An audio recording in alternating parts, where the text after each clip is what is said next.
Genesis chapter 8 and verse 1. And God remembered Noah and every living thing and all the cattle that was with him in the ark. And God made a wind to pass over the earth, and the waters assuaged. The fountains also of the deep and the windows of heaven were stopped, and the rain from heaven was restrained. And the waters returned from off the earth continually. And after that, the end of the 150 days, the waters were abated. And the ark rested in the 7th month, on the 17th day of the month, upon the mountains of Ararat. So we're going to go through Genesis chapter 8, the whole chapter. I'm going to kind of read fairly quickly. And then at the end, my goal is to draw it all together, and we'll go from there. If you look back on the back page, you'll see where it starts, where it says Bible, chapter 7, verses 6 through 10. All right? If you'll look at Genesis chapter 7 and verse 6 here, and Noah was 600 years old when the flood of waters was upon the earth. And Noah went in, and his sons and his wife and his sons' wives with him into the ark because of the waters of the flood. Verse 10, and it came to pass after 7 days that the waters of the flood were upon the earth. So basically, the very first line across, it shows you the Bible, Genesis chapter 7, verses 6 through 10. How many see that first box right there, top left corner? And then right next to it, Noah gathered the animals onto the ark and waited. So length of time mentioned, we have 7 days. So the running total of days. So they're gathering, it takes 7 days, and then now we go to Genesis chapter 7, verse 11. In the 600th year of Noah's life, in the 2nd month, the 17th day of the month, notice how God is giving us basically the start time, the same day where all the fountains of the great deep broken up and the windows of heaven were open. All right.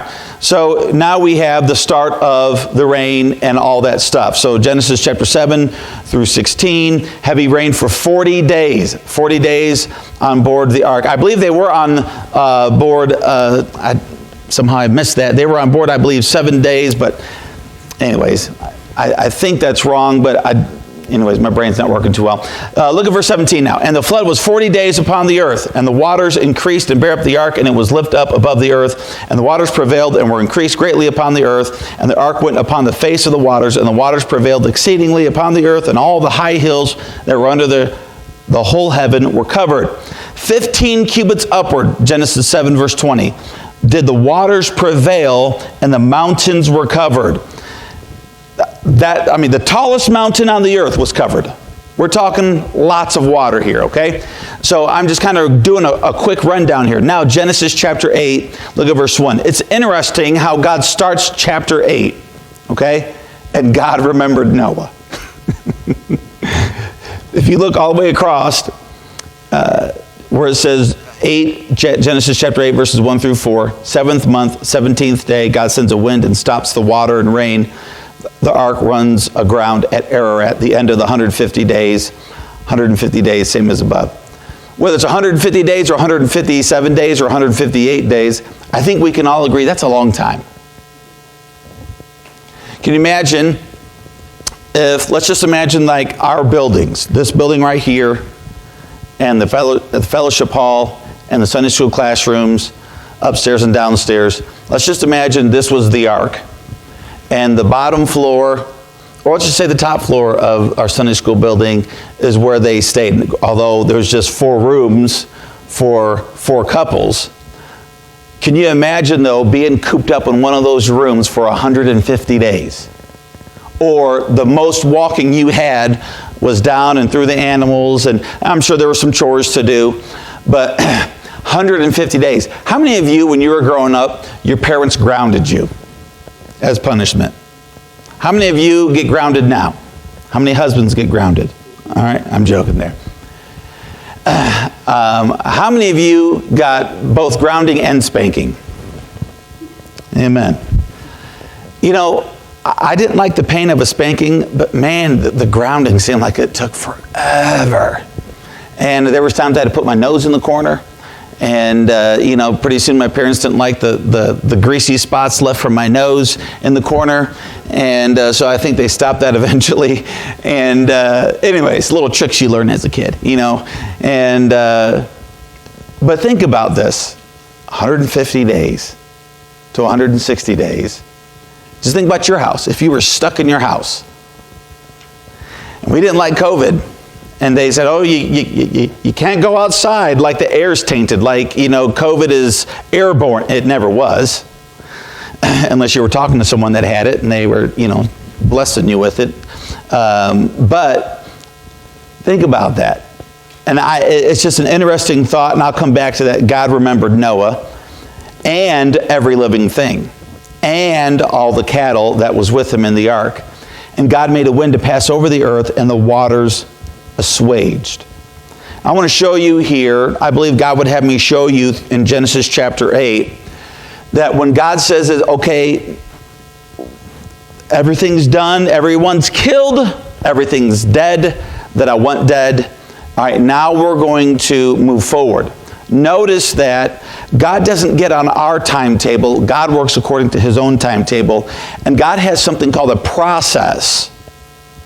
Notice that the waters were not dried up immediately. You'll see that. Notice that the ground was not dry immediately. Notice that the trees didn't shoot up immediately. We're going to see what happens. Verse 2. The fountains also of the deep and the windows of the windows of heaven were stopped, and the rain from heaven was restrained. And the waters returned from off the earth continually. Notice that word continually is talking about a process. And after the end of the 150 days, the waters were abated. And the ark rested in the 7th month, on the 17th day of the month, upon the mountains of Ararat. Okay? I'm going to kind of hit a pause button on verse 4. So here we have the 7th month, 17th day. God sends a wind and stops the water and the rain. The ark runs aground on Ararat. All right, Genesis chapter 8, verse 5, the very next line down on that table. The 10th month, first day, the waters keep receding and the mountain tops appear. Verse 5 in the Bible now. And the waters decreased continually until the 10th month. In the 10th month, on the first day of the month, were the tops of the mountains seen. Okay, so now the winds start blowing, and it pushes the water away. They recede. The ark rests in the 7th month, and they were not all the way gone. They were still decreasing until the 10th month on the first day of the month. You see that right there. So you can kind of do the math there. Of course, they say no length of time mentioned, but you can kind of do the math. 7th month, 17th day, 10th month. We're still talking about 2.5 months still. There's a process. God is still making them wait. God is still allowing a natural process, in my opinion, to be restarted. Because before the flood, the atmosphere and condition of the earth was one way. And now that the flood has happened and the waters are receding, that is beginning a brand new world that Noah has never been in yet. When Noah and his family walk off the ark, they will walk into a brand new world. New humidity, new topography. They will see vast oceans. I believe this is where the big migrations of animals started, when they come off the ark and they start spreading across this entire planet. I think this is where it all starts right here. Let's continue on. Verse 6, and it came to pass at the end of 40 days that Noah opened the window of the ark which he had made, and he sent forth a raven which went forth to and fro until the waters were dried up from off the earth. Also he sent forth a dove from him to see if the waters were abated from off the face of the ground. So up to this point, Noah opened up the window in the ark. He sent forth a raven. The raven went all the way around until the waters were dried up from off the earth. And he also sent forth a dove to see if the waters were abated from off the face of the ground. Verse 9, but the dove found no rest for the sole of her foot. And she returned unto him into the ark, for the waters were upon the face of the whole earth. Then he put forth his hand and took her and pulled her in unto him into the ark. Verse 10, and he stayed yet another 7 days, and again he sent forth the dove out of the ark. And the dove came in to him in the evening, and lo, in her mouth was an olive leaf plucked off. So Noah knew that the waters were abated from off the earth. Verse 11, if you look back at the table now, you have Genesis chapter 8, verses 6 through 9, Noah sent out a raven and then a dove. Both returned to the ark unsuccessful. That's 40 days that he did that. And then in Genesis chapter 8, verses 10 through 11, Noah sends out the dove again, and it brings back an olive branch 7 days later. So we're talking about 47 days for the plants to start growing back up now. All right, look at the next line, verse 12. Noah sent out the dove, and it did not return to the ark. That's 7 days later. So we're talking 54 days total from when he started that. Let's read verse 12 in our Bible. And he stayed yet other 7 days and sent forth the dove, which returned not again unto him anymore. So the dove went out and stayed out. That's a good sign when the dove doesn't come back. All right, look at verse 13 now.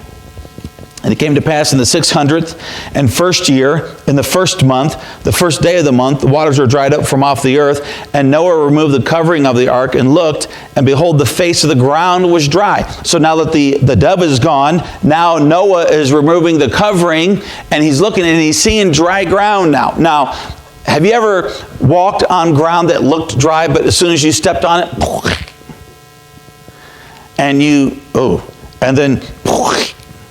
you start seeping down? I believe that's pretty much what's going on here, because if you notice in verse 14, in the second month, on the 7th and 20th day of the month, was the earth dried. So he looks and sees dry ground in the very first 601st year, first month, first day of the month.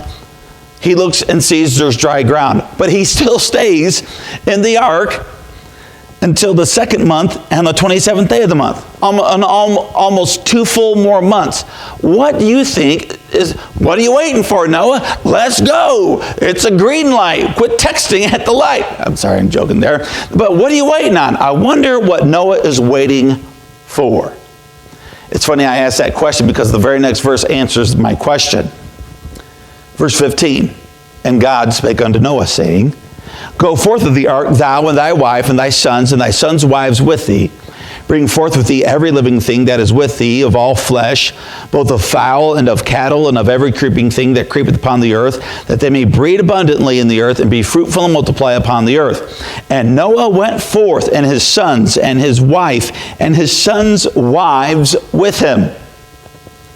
Oh, that's what Noah was waiting on. Lord likes to remind me, sometimes I get ahead of myself. Sometimes I get a little impatient. Maybe you can relate with that. Maybe you can't. I don't know. It's interesting, though, if we look back at the table, Genesis chapter 8, verse 13, first month, first day, Noah removed the ark's covering, saw dry ground, 309 days total.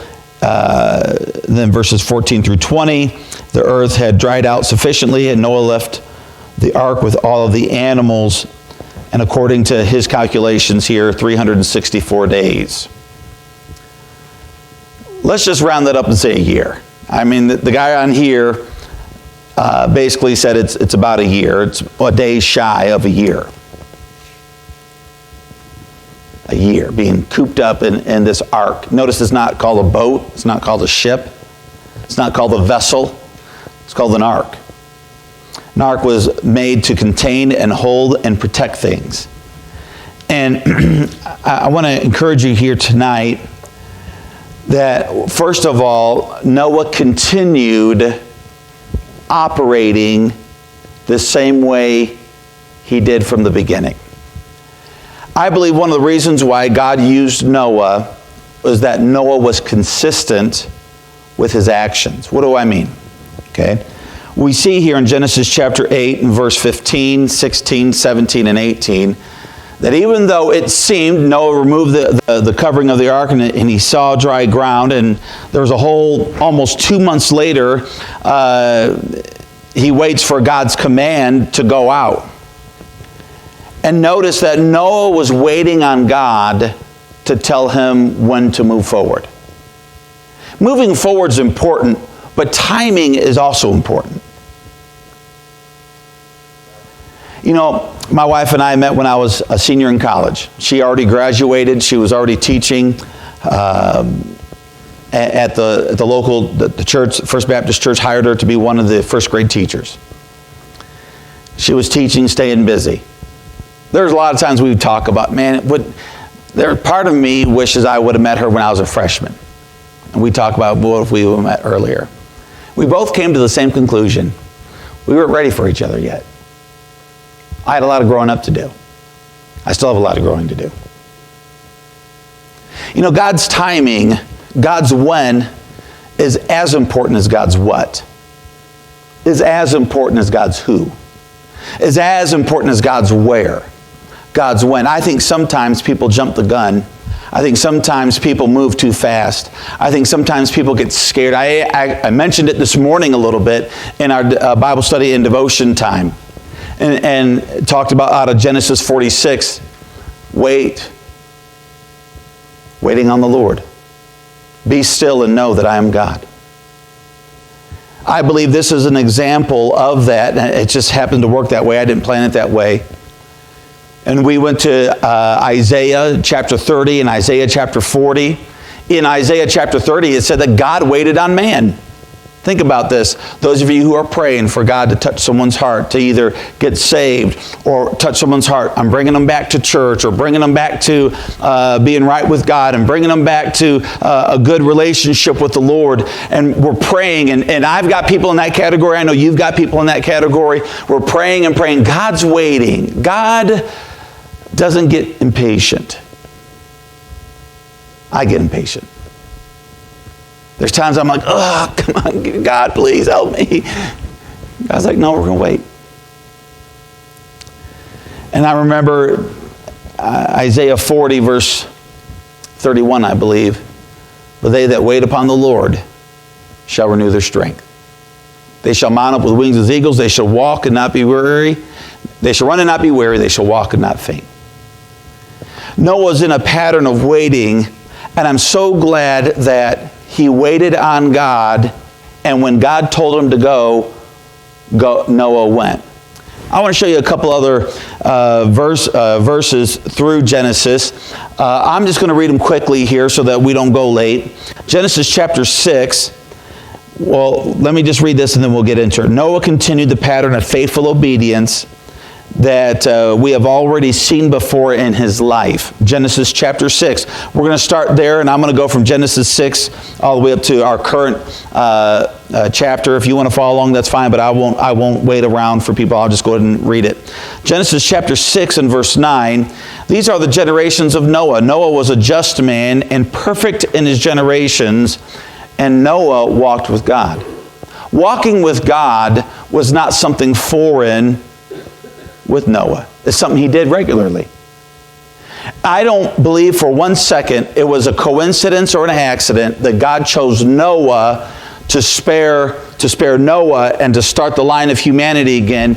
Noah was not perfect, and if you know Genesis 9 and 10, you know that he messed up and he did some things wrong, and it didn't surprise God that Noah was imperfect. But God's not looking for a perfect person to use.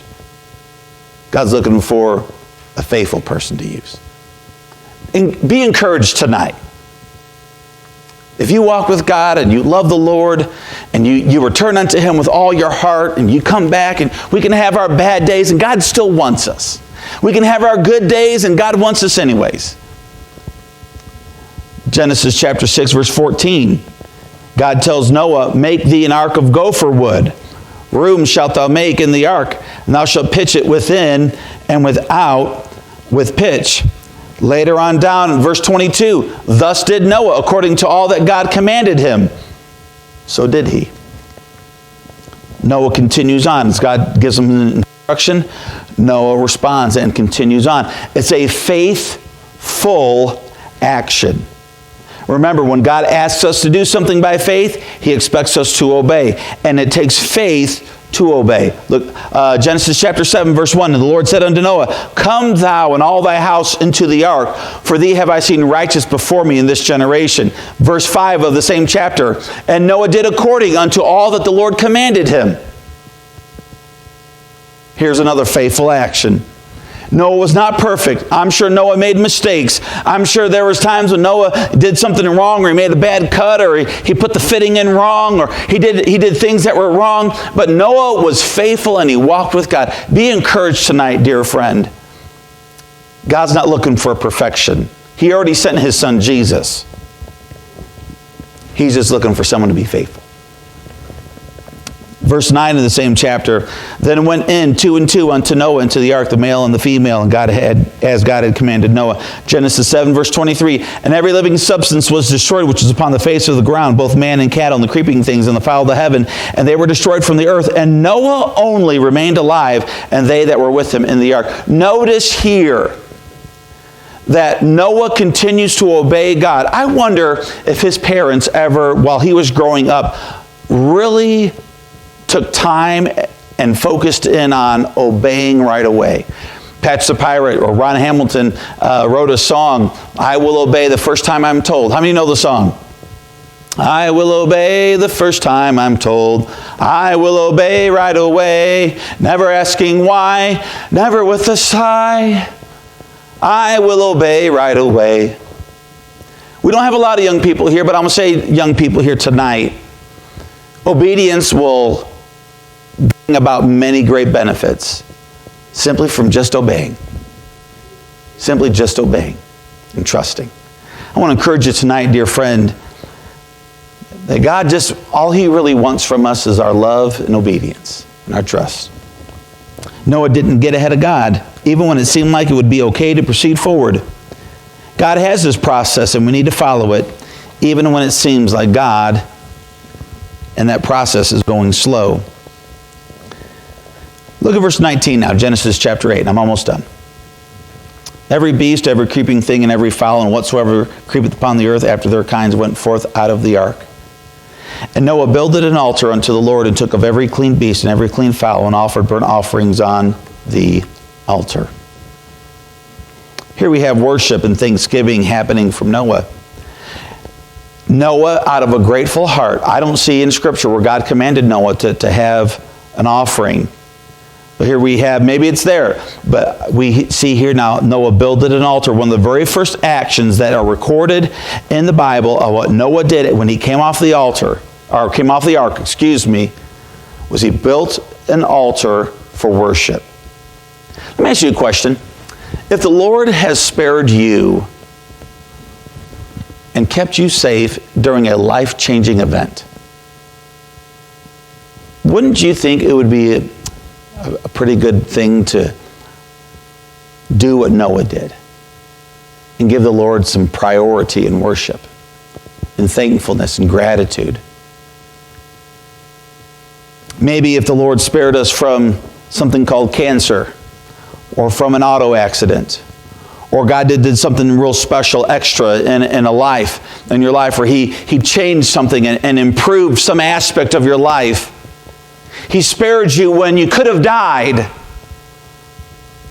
I think it'd be a special thing for a Christian in their own way to make a little altar and have a time of worship with God. A time of love and thanksgiving.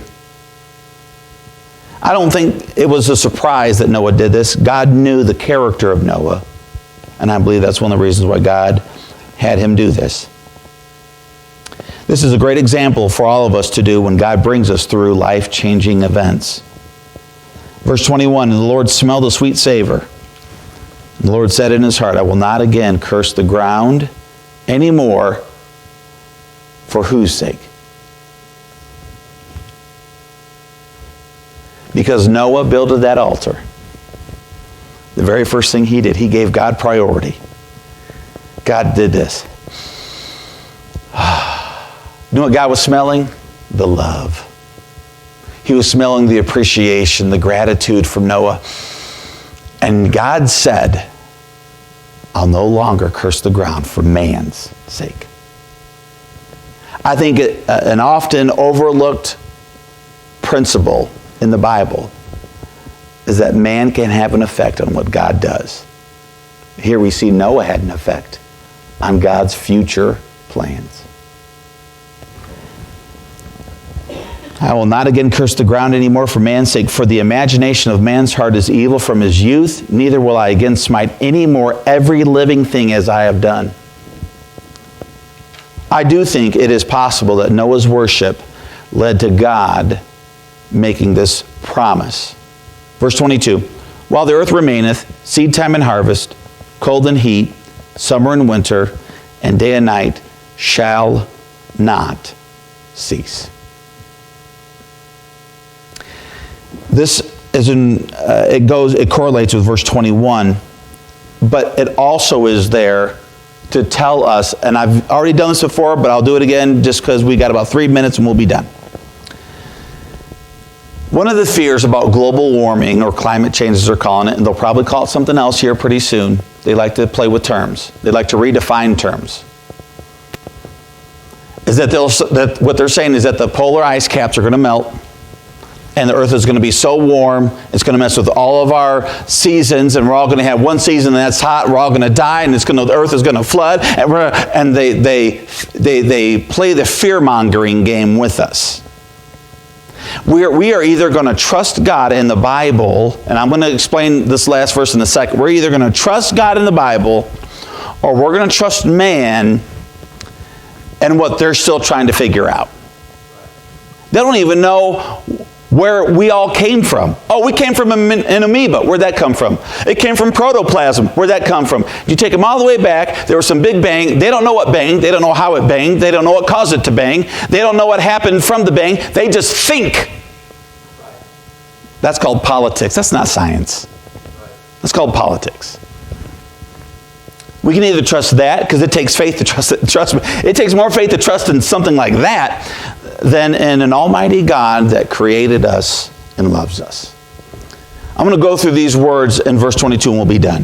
While the earth remaineth. Okay, so while the earth remains, seed time and harvest. All right, those of you who plant gardens or farmers, when is seed time? Spring. And what season is harvest? So we have spring and fall. Okay, so seed time and harvest, cold and heat. All right, so cold. When is it usually, at least in America, where we're at, when does it get colder? Call that winter. And heat, what season do we call that? So we have all 4 seasons represented right here. Cold and heat, and summer and winter, of course, it says right here. And God even goes one step further. Day and night shall not cease. There's an evil element out there that's saying that man is destroying earth. Let me say this. The only one that could ever affect earth in a dramatic way is God. We can't affect earth like that. Only God can. Only God can. Only God could dramatically change the earth. You know, it's awfully assuming to think that we can do this. Oh, we're going to send someone to Mars. Why, to die? That's what he's going to do. We're going to do this. We haven't even explored the oceans. Think about that. We haven't even explored our own oceans.